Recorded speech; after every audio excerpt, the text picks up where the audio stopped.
أعوذ بالله من الشيطان الرجيم بسم الله الرحمن الرحيم আজকে আলোচনার বিষয় হচ্ছে সূরা জিলজালের তাফসীর। মাদানী আয়াত ৮ রুকু ১ নম্বর আয়াত ইজা জুলজিলাতিল আরদু জিলজালাহা, পৃথিবীকে যখন ভীষণ কম্পনে প্রকম্পিত করা হবে। আখরাজাতিল আরদু আসকালাহা, যখন ভূমি তার বোঝা বের করে দিবে। ওয়াকালাল ইনসানু মা লাহা,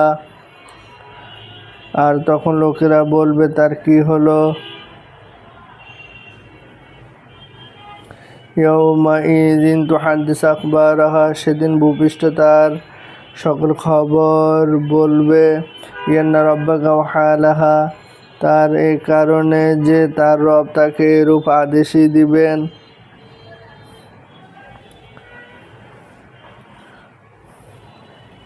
ইয়াউমাইযি ইয়াসদুরুন নাস আশতাতান লিইউরা আমালাহুম, মানুষ সেদিন দলে দলে বিভক্ত হয়ে বের হবে যাতে নিজের আমলের প্রতিফল দেখতে পায়।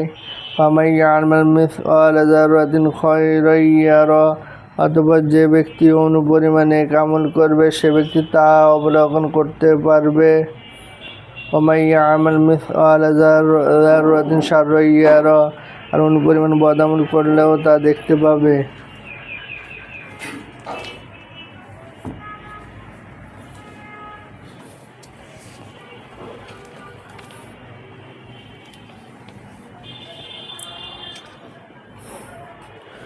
When the earth is shaken to her utmost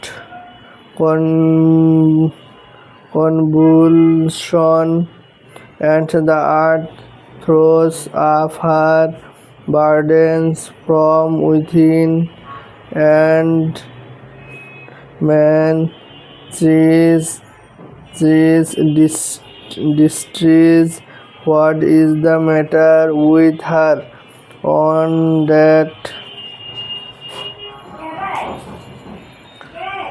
that day will she declare her tidings,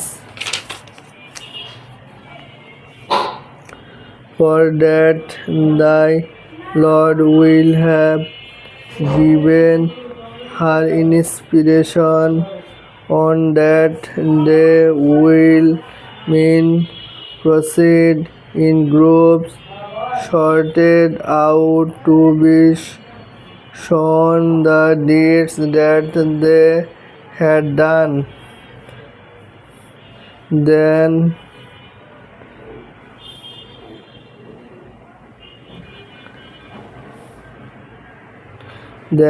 shall anyone who has done as atoms weight of good see it, and anyone who has done an atom's weight of evil shall see it.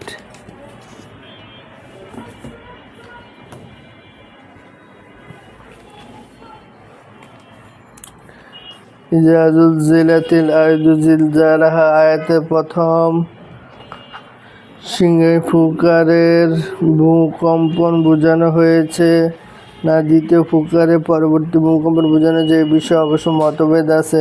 প্রথম ফুকারে পরবর্তী ভূকম্পনের পর মৃতরা জীবিত হয়ে কবর থেকে উত্থিত হবে।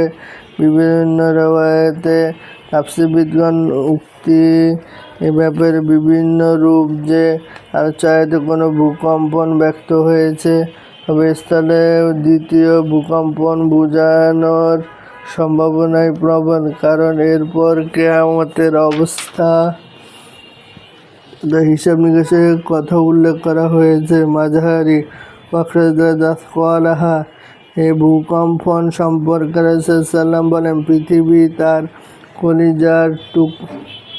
কলিজার টুকরা বিশালাকার স্বর্ণখণ্ডের আকারে উদ্গীরণ করে দেবে।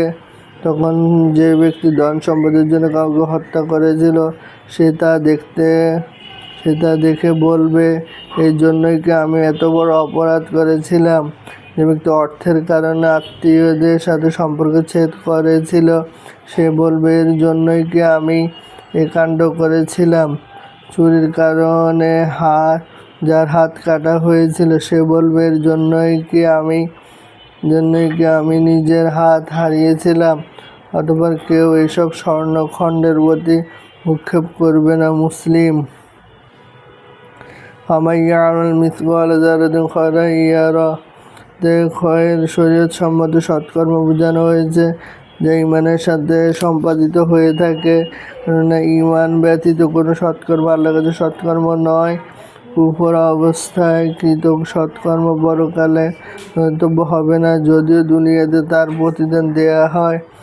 তাই আয়াতকে বিষয়ের অনুস্বরূপ পেশ করা হয় যে যার মধ্যে অনুপরিমাণ ঈমান থাকবে তাকে অবশেষে জাহান্নাম থেকে বের করে নেওয়া হবে, কারণ এই আয়াতের ওয়াদা অনুযায়ী প্রত্যেকের সৎকর্মের ফল পরকালে পাওয়া জরুরি। কোনো সৎকর্ম না থাকলেও স্বয়ং ঈমানই একটি বিশেষ সৎকর্ম বলে বিবেচিত হবে। ফলে মুমিন ব্যক্তি যত বড় নারী হোক চিরকাল জাহান্নামে থাকবে না, কিন্তু কাফের ব্যক্তি দুনিয়াতে কোনো সৎকর্ম করে থাকলে ঈমানের অভাবে তা পণ্ডশ্রম মাত্র, তাই পরকালে তার কোনো কাজেই থাকবে না, তার কোনো সৎ কাজই থাকবে না। ওয়ামান ইয়া'মাল মিসকালা যারাতিন শাররান ইয়ারাহ। জীবদ্দশায় তওবা করেনি, এখানে এমন সৎকর্ম বোঝানো হয়েছে কেননা কুরআন ও হাদিসের অকাট্য প্রমাণ আছে যে তওবা করলে গুনাহ মাফ হয়ে যায়। তবে যে গুনাহ থেকে তওবা করেনি তা ছোট হোক কিংবা বড় হোক পরকালে অবশ্যই সামনে আসবে। কারণ রাসূলুল্লাহ সাল্লাল্লাহু আলাইহি ওয়াসাল্লাম হযরত আয়েশা রাদিয়াল্লাহু আনহাকে বলেছিলেন, দেখো, এমন গুনাহ থেকে আত্মরক্ষায় সচেষ্ট হও তাকে ছোট ও তুচ্ছ মনে করা হয়, কারণ এর জন্য আল্লাহর পক্ষ থেকে পাকড়াও করা হবে। নাসাই, ইবনে মাজাহ। হযরত আব্দুল্লাহ ইবনে মাসউদ রাদিয়াল্লাহু আনহু বলেন, কুরআনে এই আয়াতটি সর্বাধিক অটল ও ব্যাপক অর্থবোধক। আনাস রাদিয়াল্লাহু আনহু বর্ণিত দীর্ঘ হাদিসে রাসূলুল্লাহ সাল্লাল্লাহু আলাইহি ওয়াসাল্লাম বলেন, একক, অনন্য, সর্বব্যাপক বলে অভিহিত করে হযরত আনাস ইবনে আব্বাস বর্ণিত এক হাদিসে রাসূলুল্লাহ সাল্লাল্লাহু আলাইহি ওয়াসাল্লাম সূরা জিলজালকে কুরআনে অর্ধেক, সূরা ইখলাসকে কুরআনে 1/3, সূরা কাফিরুনকে কুরআনে 1/4 বলেছেন। মাযহারি। আলহামদুলিল্লাহি রাব্বিল আলামিন। রব্বানা আতিনা ফিদ দুনিয়া হাসানাতাও ওয়া ফিল আখিরাতি হাসানাতাও ওয়া কিনা আযাবান নার। আমাদের ঈমানকে নবী সাহাবাদের মজবুত করে দিন। কবিরা গুনাহ, সগীরা গুনাহ, শিরকি গুনাহ, বিদআতি গুনাহ সব গুনাহ মাফ করে দিন। হে আল্লাহ, পরকালের জন্য যাতে আমরা দুনিয়াতে থেকে যেন নেক আমল বেশি বেশি করতে পারি, মরার সময় কালিমা তয়্যিবা নসিব করেন, মনে নেক চাওয়া আপনি পূরণ করে দিয়েন। পৃথিবীতে যত বেধর্মী আছে তাদেরকে হেদায়েত দিয়ে মুসলমান বানিয়ে দেন। মুসলমান জাতির মধ্যে ঐক্য সৃষ্টি করে দিন।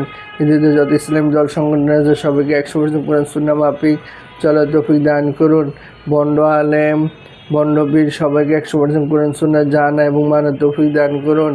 হে আল্লাহ, আপনি রহমান, আমাদেরকে হালালের জন্মসংখ্যা করার তৌফিক দান করুন, মা বাবার খেদমত করার তৌফিক দান করুন, মরার সময় কালিমা তয়্যিবা নসিব করেন, নেক হায়াত দিন, শরীর সুস্থ রাখুন যাতে বেশি বেশি আপনার ইবাদত বন্দেগি করতে পারি। রাহমাতিকা ইয়া আরহামার রাহিমিন।